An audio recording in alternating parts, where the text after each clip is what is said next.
High, আমার চ্যানেলের নাম মন্ডল আর্ট গ্যালারি। আজ তোমাদের সামনে একটা সহজ ওয়াটার কালার নিয়ে এসেছি। বলতে পারবে water colour blog. Water colour তোমরা কীভাবে করবে, কী কী নিয়ম আছে সেগুলো দেখে নাও। ফার্স্ট আমি একটা স্কিন টোন, যেটা ফ্ল্যাটভাবে দিচ্ছি, একটা স্কিন টোন বানিয়ে ফ্ল্যাটভাবে যেখানে যা সব দিয়ে দেবে। তোমরা এইভাবেও দিতে পারো। পুরো স্কিন টোনটা একটা ফ্ল্যাট কালার করে দিলাম।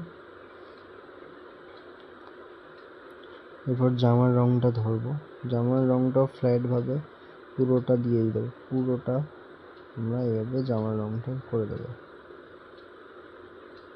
ফার্স্ট টোনেই তোমাদের কোনো লাইট শ্যাডো বোঝার দরকার নেই, লাইট অ্যান্ড শ্যাডো বোঝার দরকার, শুধু জামার হালকা যে ভিজে থাকা অবস্থায় হালকা জামার ভাঁজটা দেখিয়ে দিলেই হবে।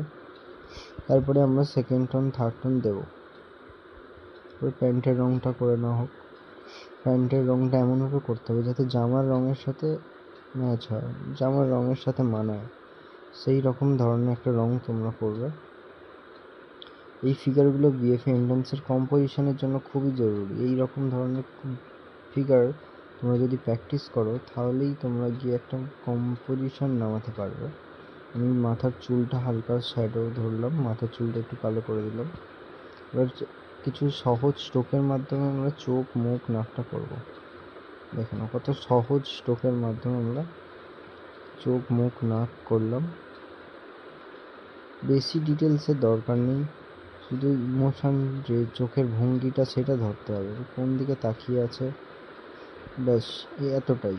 বেশি কাজ করলে কাজটা খারাপ হয়ে যায়। পাটা যেহেতু নিচের দিকে আছে ডার্ক হবে, তাই ডার্ক করে দিয়েছি, একটু লাইট ছেড়ে দিয়েছি।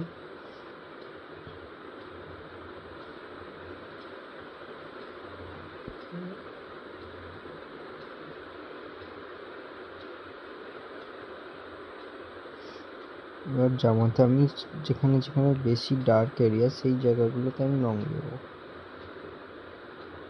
তোমরা চাইলে হালকা করে সেকেন্ড টোনটা দিয়ে তারপর ডার্ক টোনটা দিতে পারো। আমি ফার্স্টে ডার্ক টোন দিই, তারপরে সেকেন্ড টোন দিয়ে কাজ শেষ করে দিই।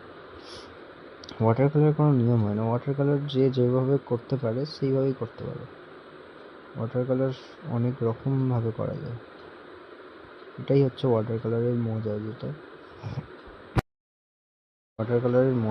যেটা তুমি তোমার মতন করে করতে পারবে। আমি প্রথম এখন শুরু করছি এইভাবে বিএফএ এর জন্য। তোমরা চাইলে আমাকে সাপোর্ট করতে পারো, সাবস্ক্রাইব করো আমার চ্যানেলটাকে, তোমরা যদি এই ধরনের ভিডিও দেখতে চাও। দেখো আমি খুব হালকা খুব সিম্পল টোন, খুব সিম্পল স্ট্রোকে আমি প্যান্টটা শেষ করলাম। ব্যাস, আর প্যান্টে আর কোনো কাজ করার দরকার নেই, এতটাই যথেষ্ট।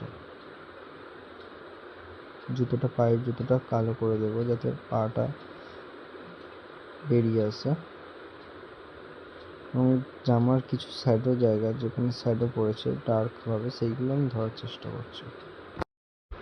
আর তোমরা কমেন্টে জানিও যে কী ধরনের তোমরা ভিডিও দেখতে চাও, তাহলে আমি সেই ধরনের ভিডিও তোমাদের সামনে নিয়ে আসবো।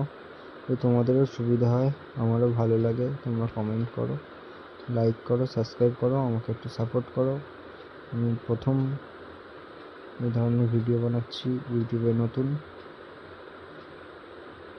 সাপোর্ট করো, তাহলে আমি এগিয়ে যেতে পারবো। চোখ মুখগুলো এরকমভাবে করে দেবে যাতে চোখের যে ভাঁজ